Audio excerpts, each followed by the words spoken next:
I was in a hotel room in Denver when my daughter called to tell me she got into medical school. I remember the carpet, gray with small blue squares. I remember the phone on the desk next to my laptop. I remember feeling proud. I told her I was proud. I asked about the program, the city, when she'd need to move. We talked for maybe 8 minutes. Then I said I had a client dinner in 20 minutes and needed to get ready. She said she understood. She always said she understood. I hung up and sat there for a moment.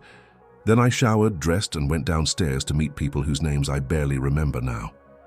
That was 2005. She started medical school without me. I was in Frankfurt for a product launch. I'm 71 now, retired for 6 years, and I've been thinking about that phone call for longer than the call itself lasted. I worked in logistics, operations management. Not brilliant, but reliable.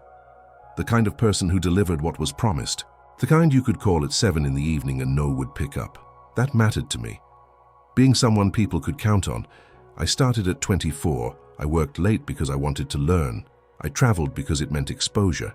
I said yes because that's what you did if you wanted to move forward. It wasn't ambition in the dramatic sense. I just wanted to be good at something, to feel like I mattered in a measurable way. Work gave me that. By 40, I had a title that sounded significant and a salary that made my parents proud. I provided well. My family never wanted for anything. I thought that was the deal. I work hard, they live well, and everyone understands. They did understand. That was the problem. There was a night when my son was 9. I got home around 10:30. Everyone was asleep. There were drawings on the kitchen table. One of them had my name on it. Dad at work. A stick figure at a desk. Another stick figure, smaller, standing in a doorway. I looked at it for a long time. Then I put it on the fridge and went to bed. I didn't think it meant anything. Kids draw what they see. I didn't ask him about it the next morning. I left early for Ohio. The thing about work is that it makes sense. You show up, you solve the problem. There's clarity. You know when you've done well. When you become the person they need, it feels like proof. Proof that you're valuable. I didn't need applause. I just needed to know I was necessary. And I was. When there was a crisis, they called me. When a deadline was tight, I stayed. Not because I was forced to, because I wanted to be the one who could handle it. That's not obsession. That's responsibility. At least that's what I told myself. There was a Tuesday night. My daughter was maybe 12. I got home around 9. She wanted to practice a book report out loud. I said yes. I was eating and checking my phone, but I was listening. She read for maybe 3 minutes. Then she stopped. I looked up. She was watching me. She said, "Never mind, you're tired." I told her I wasn't tired. I told her to keep going. She said it was fine. She'd practice with Mom. Then she went back upstairs. I sat there with my phone in my hand. She'd seen something I hadn't. She'd seen that I was there without being there. And she'd learned not to need me for things that required attention. My wife used to leave notes. Dinner's in the fridge. Jacob has a game at 4. Call when you land. I thought I was staying connected, but I see now what those notes were. Updates, information transfers, the language you use when you've stopped expecting presence and started managing absence. My wife adjusted. She planned around my schedule. She explained to the kids why I missed things. She became fluent in my unavailability. And when I asked how things went, she'd give me a summary. The version you give to someone who wasn't there. I remember a performance review when I was 42. My director told me I was indispensable. I drove home feeling like I'd done something right. I walked into the house. My daughter was doing homework. My son was watching TV. My wife was folding laundry. I told them about the review. They smiled. They said congratulations. Then they went back to what they were doing. I went upstairs and checked my email. No one asked me to. I just did it, because that's what I did. Because work was where I felt clear. I missed my son's 8th grade graduation, a client issue, a system failure that cost money by the hour. My wife sent me a photo later that night. My son in his cap and gown, standing between her and his sister. Everyone smiling. I looked at that photo in a hotel room in Memphis and felt something. Not guilt exactly. More like a small ache. The kind you notice and then ignore. I told myself, He understood, but that wasn't the point. The point was that I wasn't there, again, and everyone had learned to take the photo without me. They'd learned that life happened whether I showed up or not. I thought I was building something, security, stability. But somewhere in there, I started confusing provision with presence. I thought if I was providing well, I was doing my part. Maybe they did understand. Maybe that's worse. Because understanding isn't the same as not feeling the absence. There was a Saturday. My son was 15. I was home. He was shooting baskets in the driveway. I watched him through the window. I thought about going out there. Then my phone rang. A colleague with a question about Monday's meeting. I took the call. 20 minutes. When I looked out the window again, my son was gone. I stood outside his door for a moment. I thought about knocking. Then I went back downstairs. I had emails to get through. He didn't ask me to shoot baskets. He didn't seem bothered. And that's what I'm telling you. He'd learned not to wait for me. Work gave me something my family couldn't. Clarity, problems I could solve, a version of myself that felt competent and necessary. At home, things were messy, emotional. I didn't always know what to say. At work, I knew. I always knew. So I kept going back. Not because I loved the work more than my family, because the work made me feel like I knew who I was. And somewhere in that, I let work become the place where I was most myself, which meant everywhere else I was only partially there. My son got married when he was 28.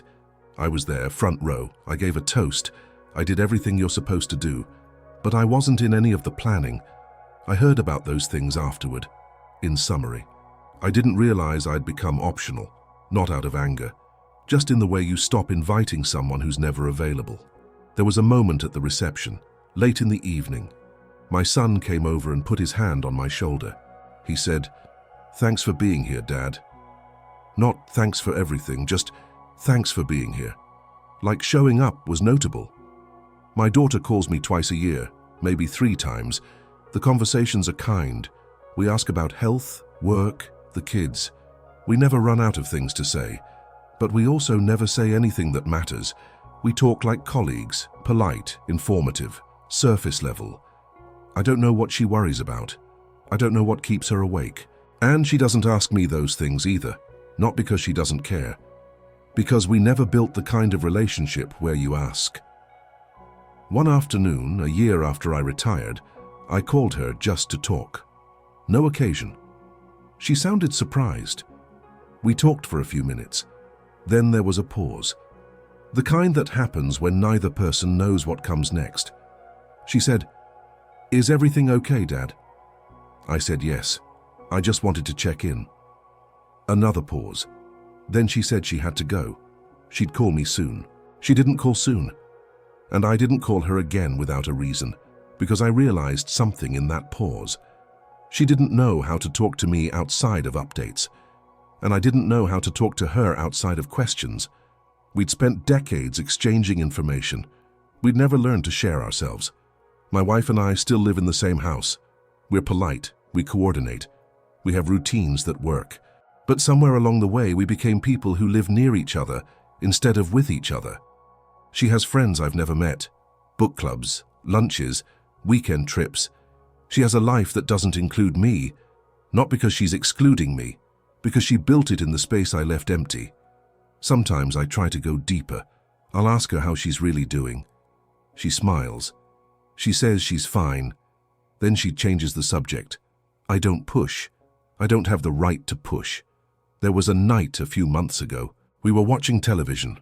I looked over at her. She was knitting, her hands moving in that automatic way. I almost asked her when she started knitting. Then I realized I didn't know. I'd been there when she started. I just hadn't noticed. And I understood, finally, what I'd done. I hadn't abandoned anyone. I hadn't chosen work over family in some dramatic way. I'd just been absent enough, consistently enough, that people stopped expecting me. They stopped sharing with me because I wasn't present to receive it. I became the person you inform, the person you update, not the person you need. Work gave me a lot. Competence, structure, a way to measure my worth. The feeling that I mattered, pride, the quiet kind. The kind that comes from knowing you delivered. Those things were real, but work couldn't give me everything. And I kept asking it to. I kept going back to it, like it was the only place I could be certain of my value. And because I kept going back, I stopped showing up everywhere else. Just slowly over years in 1,000 small decisions that seemed reasonable at the time. I have a title that still sounds impressive. I have savings. I have respect from people who worked with me. But I don't have the kind of closeness you can't rebuild with effort. I don't have the history of small moments, the inside jokes, the shorthand that comes from being present when nothing important is happening. I have facts. I have updates. I don't have intimacy. And I can't get that back. You can't recover decades of absence with a few years of availability. People adjust. They build lives that work without you. They have space for you now. They're kind, but you're not necessary. You're not the first call. You're the person who was busy, and they remember. I don't know what I thought would happen. Maybe I thought there'd be time later. Maybe I thought being a good provider was the same as being present. What I know now is that presence isn't something you schedule. It's not something you make up for later. Presence is the accumulation of ordinary moments, moments that don't feel significant when they happen, moments you can always tell yourself can wait, until one day you realize they didn't wait, they happened without you, and the people who needed you there learned not to need you. I'm not telling you this because I want sympathy. I'm telling you this because I see people now and I recognize the logic, the same reasonable justifications, the same belief that working hard is the same as doing right. I see them answer emails at dinner. I see them take calls during family time. And I want to tell them something. Not advice, just a question. If you keep going the way you're going, what will you have when the work is done? Not what you'll have built, what you'll have left.